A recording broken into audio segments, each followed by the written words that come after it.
Bom, temos muito para falar, mas começando por este longo ano de Donald Trump na Casa Branca. Bom, ele elogia todos os feitos ao longo deste ano.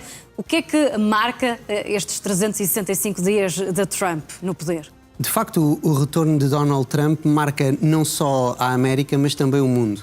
Como nós sabemos, nesta segunda campanha presidencial, melhor dizendo, na terceira, ele já tinha feito a segunda contra Joe Biden, nós vimos um Donald Trump a querer combater internamente aquilo que, à falta de melhor, se chama hoje em dia o wokeismo. Ou seja, uma espécie de ideologia que é uma deriva que estava a gangrenar, segundo Trump e segundo muitos conservadores nos Estados Unidos da América, várias instituições, as universidades, os locais de trabalho e por aí fora. E nesse ponto nós vimos de facto Donald Trump internamente a dar uma resposta. Uma das coisas clássicas que ele diz é aquela ideia que só há dois géneros, não é? Masculino e feminino, e não há todo aquele espectro como muitos wokeistas diziam. No ponto de vista internacional, nós tivemos Donald Trump a fazer o impensável, diria eu, Bruna. Porque quem é que pensaria que quando Donald Trump assumiu o cargo, mais uma vez, que iria raptar o presidente da Venezuela, Nicolás Maduro? Ora, isso aconteceu, não é um filme, é mesmo a realidade política do nosso ano, agora de 2026, e isso demonstra que Donald Trump está preparado a ir mais além e ir aonde outros nunca quiseram ir, porque temiam qual é que seria a consequência. Nós vemos isso não só no caso da Venezuela, mas vimos isso igualmente na interação que Trump teve com o Médio Oriente. Nós sabemos agora que há poucos dias podia ter existido outro ataque ao Irão.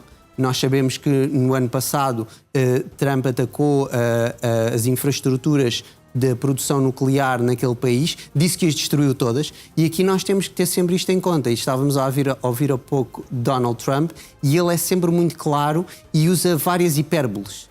Ou seja, Donald Trump diz sempre, bem, é o maior ataque, é a grande destruição, o sistema nuclear iraniano foi completamente obliterado, foi a palavra que ele utilizou, que é uma palavra extremamente forte, mas Donald Trump, como nós sabemos, mente, ou seja, os especialistas, no caso do Irão, por exemplo, dizem que é pouco provável, como aquilo são, de facto, facilities subterrâneas, que aquilo tenha sido totalmente destruído mesmo com a utilização das armas norte-americanas. E por isso mesmo nós temos sempre que ter cuidado quando ouvimos Donald Trump.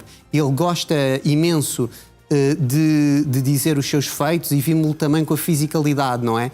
Ele chega para ver os jornalistas, primeiro diz, bem, nunca vi isto tão cheio, provavelmente está a abusar, e ao mesmo tempo mostra aquele papel, não é? Aquelas folhas todas, e diz, bem, mas tenho aqui os sucessos todos para remeter para os dados concretos, mas ele aos dados concretos normalmente não vai.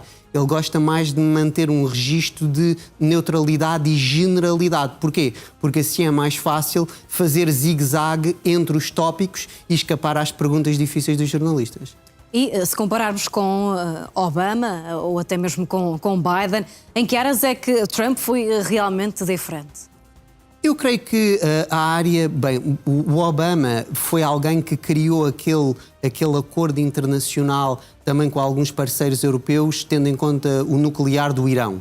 E isso foi muito apontado ao Obama. Ou seja, como nós sabemos, nós chamamos-lhe Barack Obama, ele de facto é Barack Hussein Obama. E Trump usou isso contra ele, ou seja, esta tonalidade e esta ideia que este nome remeteria para o Islão, e que Obama, na realidade, fez uma política que não era uma política suficientemente alinhada com Israel e com os interesses daquilo que eles chamam, erroneamente, a meu ver, a civilização judaico-cristã.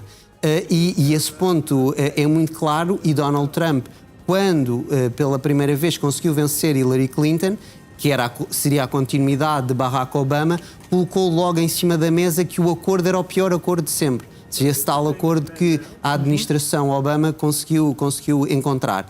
Qual é que é o problema aqui? Bem, o problema é que Trump, ao mesmo tempo, não conseguiu fazer aquilo que os neoconservadores e os sionistas queriam.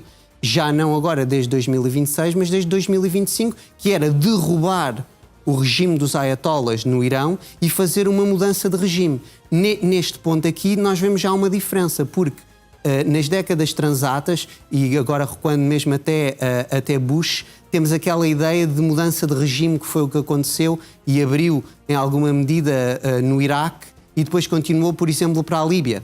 As pessoas hoje em dia falam um pouco da Líbia porque não lhes convém. A Líbia, neste momento, está dividida em 3 partes. Ou seja, nós temos uma parte que é a Cirenaica, outra parte que é a Tripolitana e depois temos a parte mais a sul. Ou seja, a Líbia como um Estado funcional, apesar de ser um Estado extremamente severo, mas funcional, como existia nos tempos de Gaddafi, já não existe. Ou seja, é muito provável que não volte a existir. E este é o risco de quando nós fazemos estas mudanças de regime. Trump parece ser mais contido.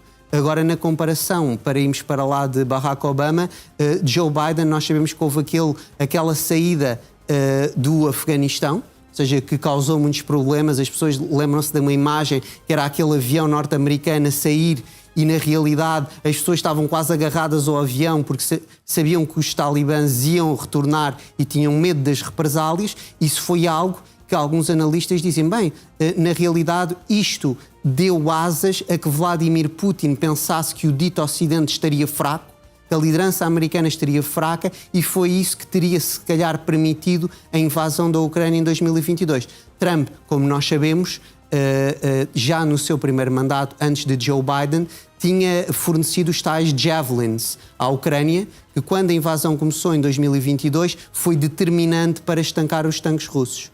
E isso é algo que nós devemos ter em mente. Agora, Donald Trump tem uma visão que eu diria que é mais multipolar. Ele está mais preocupado com a China, com o crescimento chinês neste século XXI, e por isso mesmo tenta uma abertura com a Rússia. É uma espécie de Kissinger invertido. No tempo da Guerra Fria tentaram o contrário e agora é tentar separar a China da Rússia, com o ênfase na Rússia do lado dos Estados Unidos, porque a China é mais forte neste momento.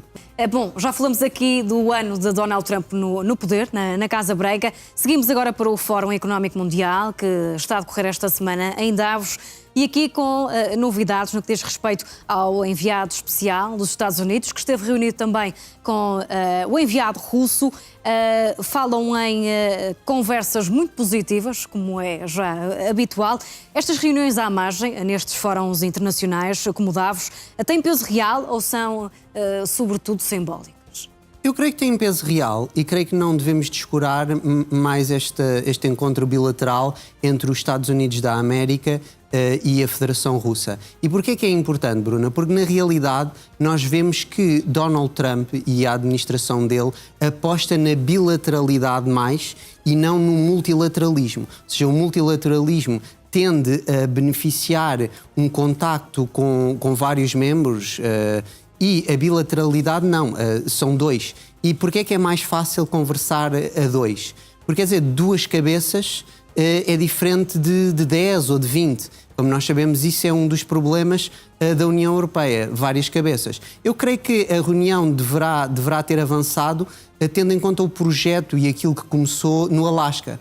Nós sabemos que Donald Trump recebeu Vladimir Putin na altura e isto são coisas de facto muito demoradas. Porquê? Porque a administração Biden cortou em grande medida os canais de contacto com a Rússia e foi Trump também que disse não, nós temos que voltar a reabrir estes canais. É um sinal de descongelamento entre as relações de Washington e a Rússia?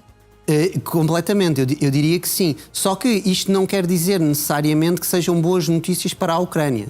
É isso que às vezes na Europa continental não se percebe quando se dizem que há avanços e que as coisas estão a progredir, ou seja, estão a progredir tendo em conta possivelmente a posição de Moscovo e a posição de Washington, não necessariamente a posição de Kiev. Que seja em Davos é simbólico, porque pronto, a Suíça e este fórum precisamente tem sempre um vínculo económico muito forte.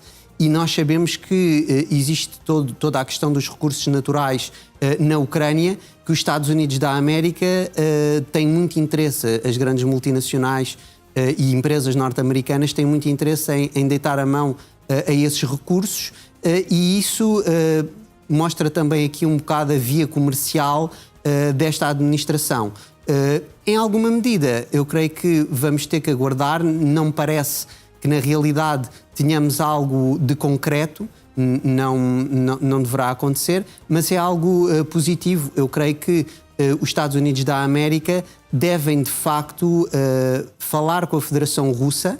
E nós vemos que, mesmo no continente europeu, já começamos a ouvir mudanças.